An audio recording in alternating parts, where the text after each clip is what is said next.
Hello, I'm John Molesky, and this is Wilson Center Now, a production of the Woodrow Wilson International Center for Scholars. Today, we're going to be talking about the new issue of the Wilson Quarterly. Our guest is Stephanie Bowen, editor of the award-winning publication. The summer-fall 2023 special edition just hit the virtual stands today. It's the first all-Africa issue since the WQ went all digital. We're going to be hearing from two of the contributors to that special issue today. One is Akunna Cook. Akunna is founder and CEO of Next Narrative Africa, a multimedia production company that focuses on encouraging greater investment and interest in the creative industries throughout the African continent. She previously served as Deputy Assistant Secretary of State for African Affairs in the Biden-Harris administration. Her article is titled, "Africa is Ready for Its Next Narrative." Also with us, Amarachi Nwosu. Amarachi is a Nigerian-American self-taught photographer, an award-winning filmmaker, a writer, a storyteller utilizing a variety of media in her work through her media studio, Melanin Unscripted. Amarachi is also a Forbes Africa 30 Under 30 class of 2021 honoree. Her article is titled "Culture in Motion, Exploring Africa's Creative Economy Through Words and Images."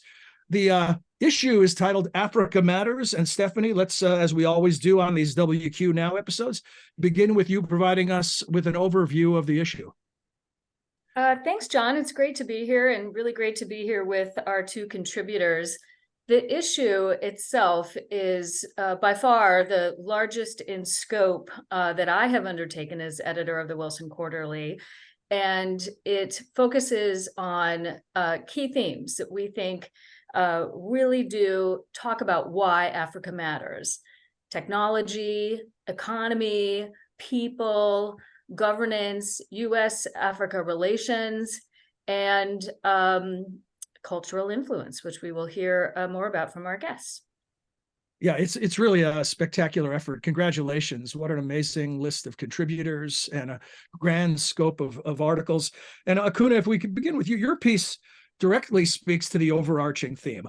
Talk to us a little bit about what you wrote about. Sure. So my piece, Africa is Ready for Its Next Narrative, focuses on the emergence of the creative industries in Africa, the importance of thinking strategically about how we leverage all of the advances that are happening in television and film and music, fashion and sports to ensure that there is a new and much better narrative about Africa that is emerging, and that the creatives who are driving that growth in TV and film, and as many international streamers and others come to the continent, that they are the recipients and the beneficiaries of the economic growth and progress and wealth that is created as a result of that. So our company, we create content, we produce live events, but we're also ecosystem builders in trying to make sure that that mission is accomplished. And the continent in the midst of an image overhaul, a more three-dimensional picture emerging. Do investors get it? You want to encourage investment. Do they understand that things are changing in a way that's having them put their money where their mouth is? It's extremely slow, but there are signs that investors are starting to get it. Most notably, first, the entrance into the African space by a number of players. And in the article, we talk about Netflix and Amazon.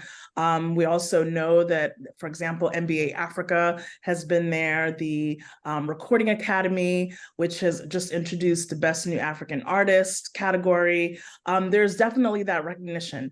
But the creative industries in general remain an asset class that investors have always struggled to understand, even here in the United States, and certainly in Africa, where investment generally is lags behind where it should be relative to all of the other indicators on the continent. But there was just a film released on Netflix last week called The Black Book. And what's interesting about The Black Book is that it was financed using an innovative model, which is very close to venture. So a lot of tech entrepreneurs and investors invested in this film. And we're looking at this model as something that can help to continue to drive the TV and film industry. So there are signs that people are starting to get it, but we have a long way to go. You turned a phrase in the article that I loved, and I'm not sure if you originated the phrase or quoting someone else, but you said you reminded that culture eats strategy for breakfast. Could you explain that? Sure. It's I don't know if I was the first to say it, but it's but I great either way. definitely have said it a lot, and it is really just the idea that as policymakers and as people in government, people in philanthropy, we tend to focus first on having all of the facts, having all of the data, having this beautiful strategy in the pitch books. But what we often forget is that before our audience, whoever we're talking to even is ready to digest that information, they are first going to go to the images and the pictures, literally, that they have in their head about whatever topic we're talking about.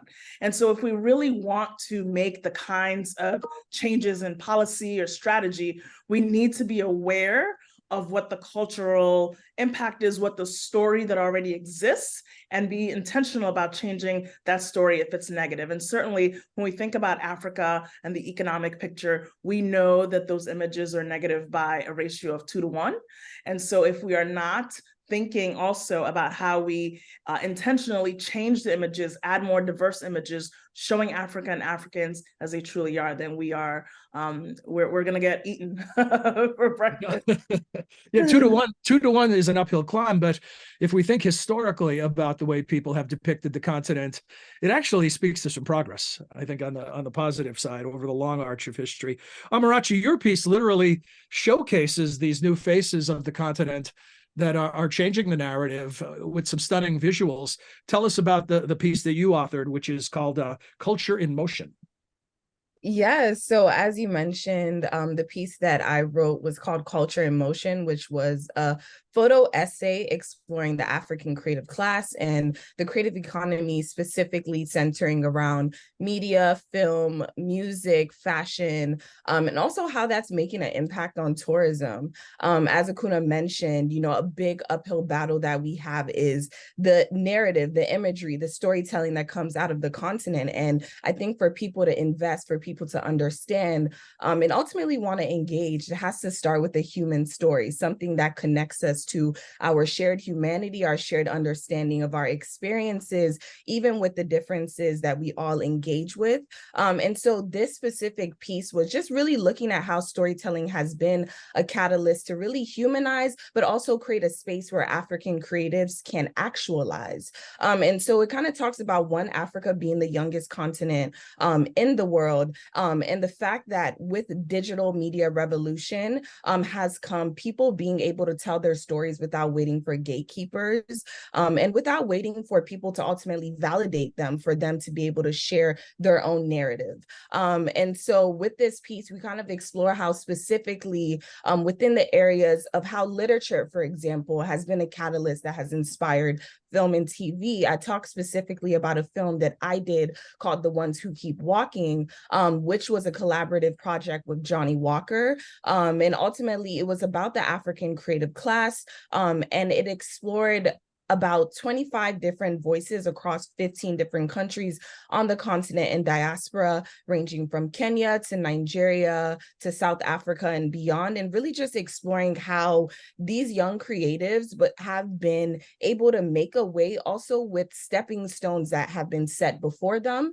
Because I think it's important to note that creativity has been coming out of Africa since the very beginning. This isn't something that's new. There are people that, open the door that many people are walking through now. For example, we see the explosion of Afrobeats. That was ultimately catalyzed by Fela Kuti, who created the genre, but he also was incredibly inspired by his brothers and sisters in the diaspora. Again, Afrobeats is a sound that includes things like funk, jazz, and now with the current Afrobeat sound, we now have inclusions of like hip hop and R&B. And so we talk a little bit about this exchange that has been taking place and how how we now have genres like Amapiano when it comes to music, but also how these different industries play with one another, how, literature set a foundation, whether you think about Chimaka Ngozi Adichie, Chinua Achebe, that then film has been able to catalyze with Nollywood, which then, has gone to music and now fashion, because the music artists are often wearing things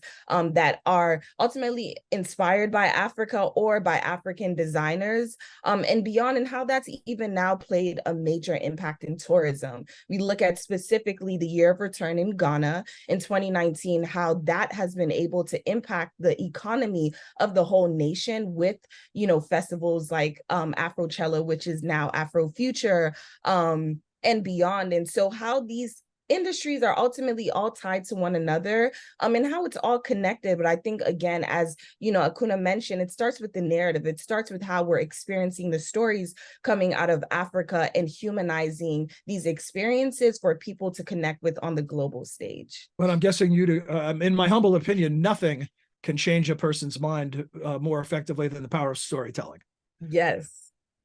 Absolutely. I think, I can speak to the fact that even as a Nigerian American, I lived in Tokyo for 2 years. And what inspired me to do that was seeing artists and creatives, go to these spaces and show that Black people could travel and be expats and experience other countries. And I think it's the same way that we're exposing to Africa, that one, there's a global Black diaspora that's been inspired by Africa, that are descendants of Africa, but also we've been exchanging with each other since the beginning of time. And that's why the world today looks like what it is because the exchange that's been taking place between Africa and the rest of the world. Thanks. Now I want to turn to your editor, and don't be alarmed. Your work is already complete and published. There'll be no more edits, but Stephanie probably does have some questions for you. Steph, over to you. Yes, of course. It's interesting when I was thinking about cultural influence, when I was originally thinking about how to put the issue together, I didn't imagine how much intersection that theme had with the rest of the themes in terms of economic opportunity and technology and people. And I think when you look at both of your pieces, all of the themes from the issue really come out strongly. And I'd love for you guys to talk a little bit about those intersections and how culture has become a big business, and it is that opportunity, but there's also the element of making sure that policies are in place and investments are being encouraged through those policies. We'll start with Akunna.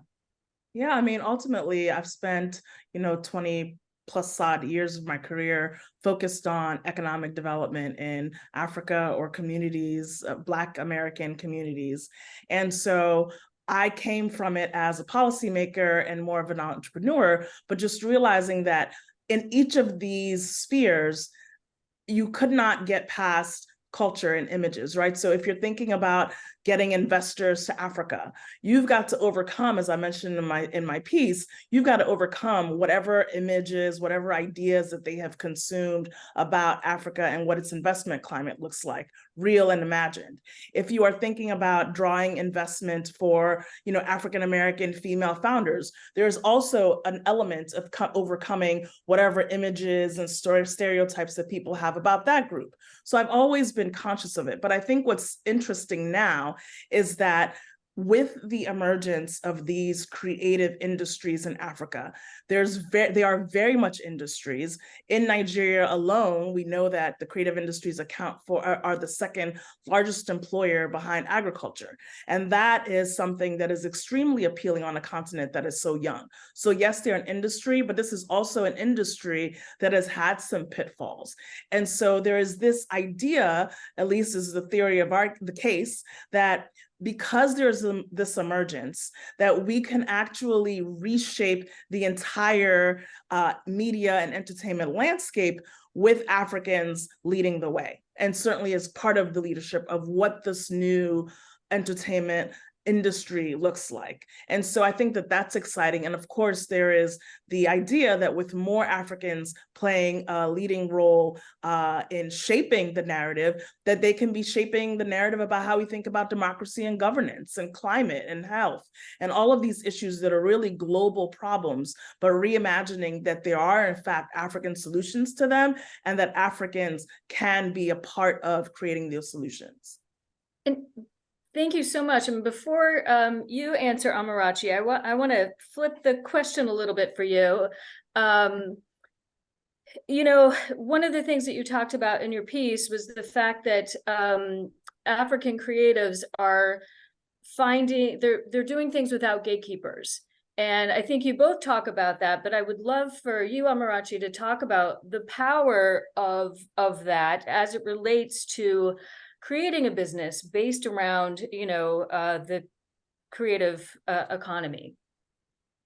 Yeah, I mean, you know, as you mentioned, like we are now seeing a space in time where, again, people are not waiting for validation externally to be able to like share and express themselves. I can speak specifically having my own creative studio and it largely being shaped as a digital media platform has been the fact that, you know, I was working remotely before the pandemic and being able to work across these different regions, you know, whether doing projects in Nigeria or Ghana and beyond, but also being in a space where you can actually invest back into the creative economy there, where it's like you're able to position projects and get investors in the US or get brand partners and ultimately create opportunity that directly benefits creatives on the ground.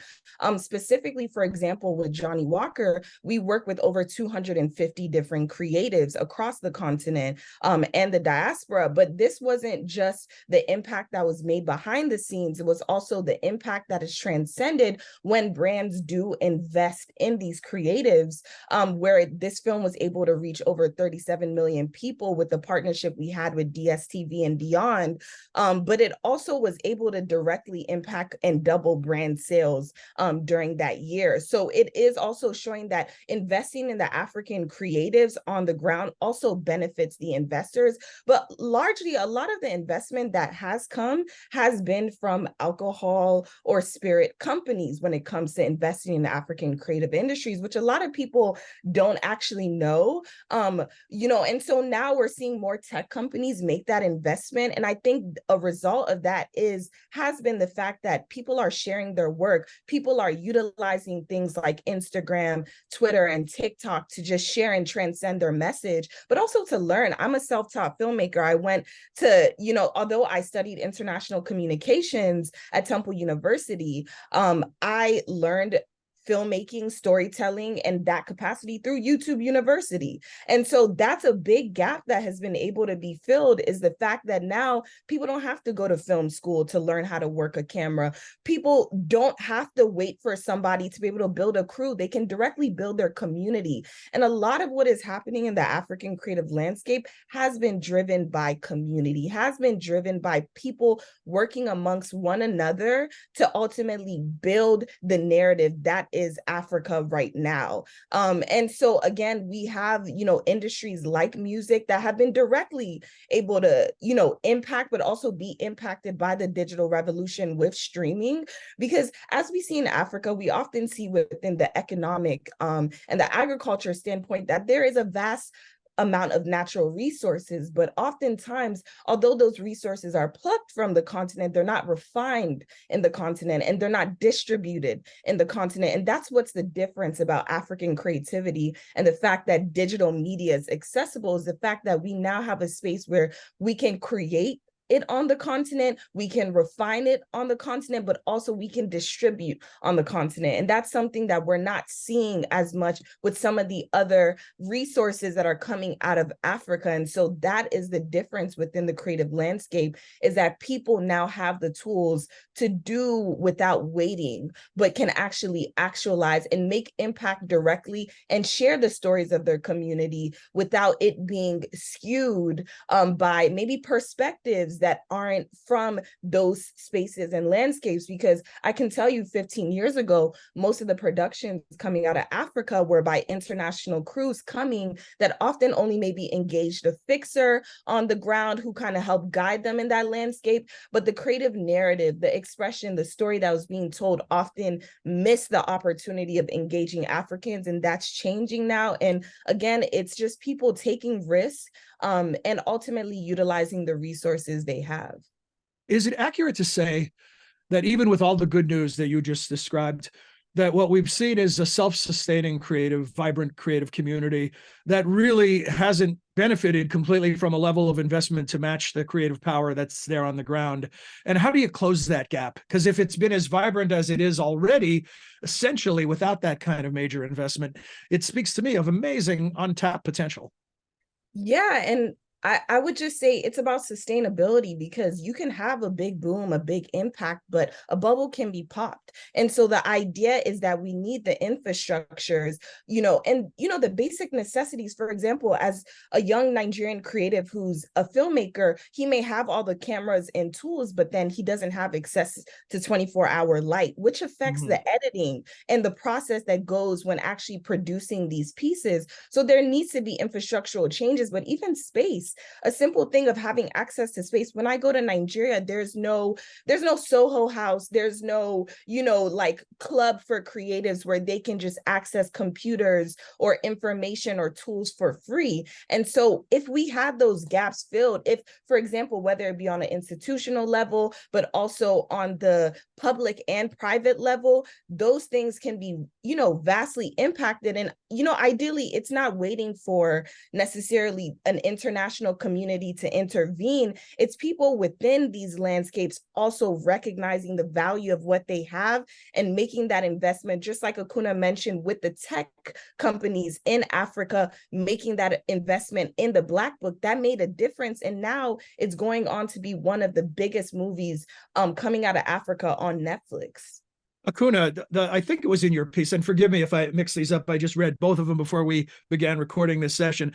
But I think you mentioned that in this continent filled with a vibrant creative community, the world's youngest continent, demographically speaking, that Nigeria alone, which Amarachi just mentioned, has the second largest employer behind the agriculture is the creative community. Could you talk to us about the growth of the creative community as a source of jobs, how rapidly that's happening, and how much the rest of the continent reflects the number 2 ranking within Nigeria? Yes, absolutely. I mean, when I was still in government, one of the first trips that I made was to Nigeria and talking about the creative industries. And then the officials were describing the creative industries as the next oil, because they understood the power of having an industry that naturally attracts young people, but with skills that are really transferable. So if you think about a film set and you think about the costume designer that's a tailor, the carpenter that becomes a set designer, all of the technical skills that are necessary to edit. I'm sorry, I've got some background noise here. To edit a film, or then the business and legal skills that are necessary to distribute that work. It becomes really building an ecosystem. And so it's an easy way to get skills that are transferable, and it's an industry that young people are naturally attracted to. And in terms of what Amarachi alluded to and what you were referencing, there has been minimal government interference or even intervention or engagement so far. And so with the kinds of policy interventions, whether it be the work that we do in bringing together an ecosystem, so governments, financial institutions, creatives, philanthropy, to focus on the creative industries, or whether it be direct interventions like the tax credits that we need, harmonizing intellectual property protections, some of these things, or even enabling financing so that the financiers understand how to monetize and draw value out of the investments into the creative industries. Those are all rightful things that governments can do and that others can participate in. So there's a lot of potential. Stephanie, back to you. Yeah, one of the things I wanted to ask you both have your own production companies, and you are telling authentic African stories, what are some of the things that the stories that you want to tell that haven't been told? And how do you go about choosing the stories that you tell? Yeah, I guess just to tap in, I think the beauty of African stories is that again, they're human stories, they're world stories. And the beauty also with African people is that, we're vastly all over the world. And so the thing about, stories is that on the continent, there are so many stories to tell that haven't been told, but equally in the diaspora, there's a gap in the stories that have been told as well. Like even just thinking of stories of the experience of being Nigerian American, navigating that duality. Those are things that we really don't see really explored even. And so something that, I think about is always thinking about with the narrative, how can we make history by showing history that hasn't been told yet, because history is only marked when it's told. That's why, it ultimately stands the test of time. And so I think about stories that haven't been experienced. For example, when I lived in Japan, my first documentary was called Black in Tokyo. And I interviewed people, one person being the first Black hair salon owner in Tokyo was Ghanaian, who had lived in many other countries, but set up shop in Japan and was able to build within that economy and landscape, similar someone who was diplomats, their parent was a diplomat from Djibouti. And so seeing that experience, what is it like? We had a gap in what that Black expat experience looks like, but also the difference between someone who might be in Japan that's African American versus someone who's from the continent of Africa. And so I think really just expressing and sharing those stories that haven't been told from a worldview is also something that I think we have space to explore, and things that I'm definitely very interested in. But again, it's really just rooted in telling untold narratives, but also narratives that really connect us on a human level. For us at Next Narrative Africa, we focus on scripted primarily, but also unscripted stories that really are entertaining. So one, they have to be entertaining, but two, tackle issues, global issues in a new way. And we're particularly interested in stories that reflect Africans having agency around democracy and governance issues, health, climate, inclusive economic growth, gender, and race issues. So we use a variety of ways. There are stories that we have ourselves and that we've, developing ourselves, but we are also very interested in helping to uncover stories that other storytellers and other creatives have, and we find them in a variety of ways. As Amarachi was alluding earlier, there are very few barriers now. I mean, I was watching a young woman who lives in rural Nigeria, and she has this whole Instagram following, and I was just, she tells her stories in a really humorous way, but it's basically her and her iPhone or whatever camera she's got, and she just records these skits, and you can tell her ingenuity and her wit. And so there's less and less barriers, but we are, very much interested in how do we tell stories, how do we uncover stories that show Africa in a better way. And as Moki Makora at African No Filter says, it's telling better stories and telling stories better. We're trying to do both and trying to prove that there is demand for that across the diaspora. About a final thought I want to get from both of you, and then Stephanie, I want to ask you about the next issue, as we often preview in these discussions, is in preparing to speak with you and thinking of the big question of how do you change narratives, right? How do you are you familiar with the book Made to Stick by Dan and Chip Heath about the concept of sticky ideas? One of their findings in the book is that when there's a sticky idea that's in place, so a stereotype of Africa as a country of poverty and conflict, that the only way you can change that is with a stickier idea, a new idea that comes to the fore. And I think back to the release of Marvel's Black Panther movie as not only a box office success, but a cultural phenomenon. There was almost a sense of relief that seeing an African nation depicted in such a different way. Where do you think we are on this scale of reaching a tipping point where those old narratives take a back seat to an emerging new narrative? I think we're on the way. We're not quite there yet. I think we're on the way.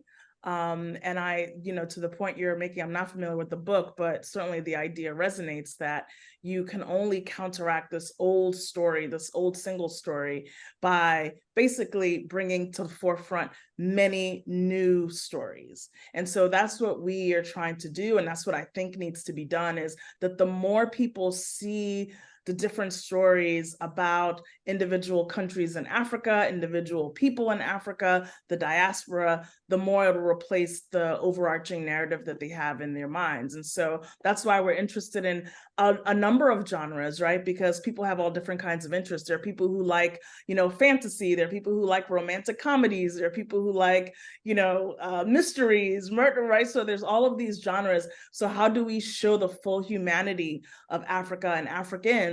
And that is how I think we replace it with a stickier idea.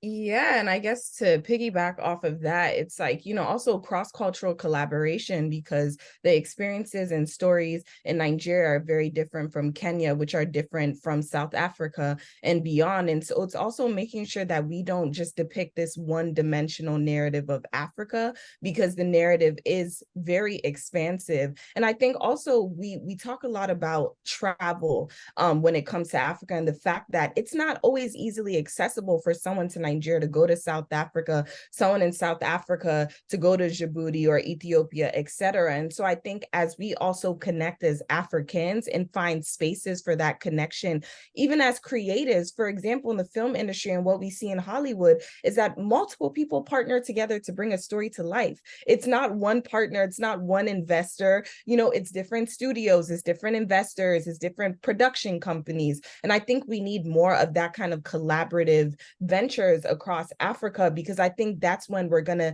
experience and share more stories that can be sticky, that can really resonate with people. And one thing I would definitely say is, just as somebody who's a young adult, is that I want to see more young adult stories, because the fact that, a lot of the narratives that have come out of even Nigeria, a lot of wedding movies, a lot of movies about war, a lot of these things that oftentimes might disconnect this young community and young audience that is clearly across Africa, because it's the youngest continent in the world. But if we have the youngest continent in the world, but we have a lack of YA content, then there's already a gap that's being missed for young people to engage, but also people to continue legacy within their companies, within their audience, and within building that. So I think young people need to not only be engaged as like an aesthetic talking point of like, yeah, we're the youngest continent, but no, we're actually investing in young people. We're actually engaging young people, and we're actually empowering young people to tell the stories, but also sharing that information, because we don't want to lose generational value. We want to continue to build those bridges. So I think younger people, older people need to have more of these discussions like we're having today. And that's how we're going to get those sticky stories that pull from the past, the present, and also look towards the future. Well, I'm doing my part to fill the older people role in your exchange. When you were talking, I was thinking, paraphrasing the old proverb, if it takes a village to raise a child, it takes a village to support a vibrant creative community. Thank you. Akunna, Amarachi, terrific work in the issue. Thanks for the discussion today. Stephanie, this was just a little peek under the hood of the amazing issue you've put together. How about a final thought from you and maybe a sneak peek of what's up next? Yeah, my final thought is the issue. There are 18 features that from the photo essay, an interactive quiz, wonderful narrative storytelling, Q&As, video features. It really runs the gamut.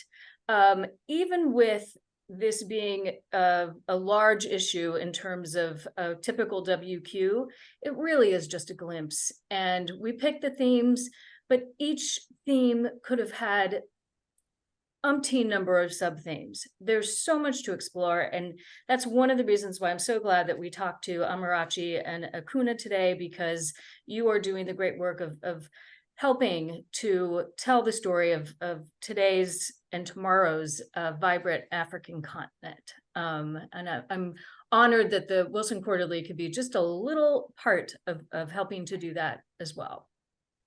Yeah, thanks for sharing that today with our Wilson Center Now viewers as well. Thanks to all three of you. We hope you enjoyed this edition of Wilson Center Now, and that you'll go and get that WQ issue, because Stephanie, as you can tell our viewers, I love pitching it because we're not selling anything here. It's absolutely free, right? Absolutely. WilsonQuarterly.com. Go find it and enjoy it. Share it. Thanks. Congratulations on your work. Thanks for joining us today. And I hope that you'll join us again next week for another edition of Wilson Center Now. Until now, for all of us at the center, I'm John Molesky. Thank you for your time and interest.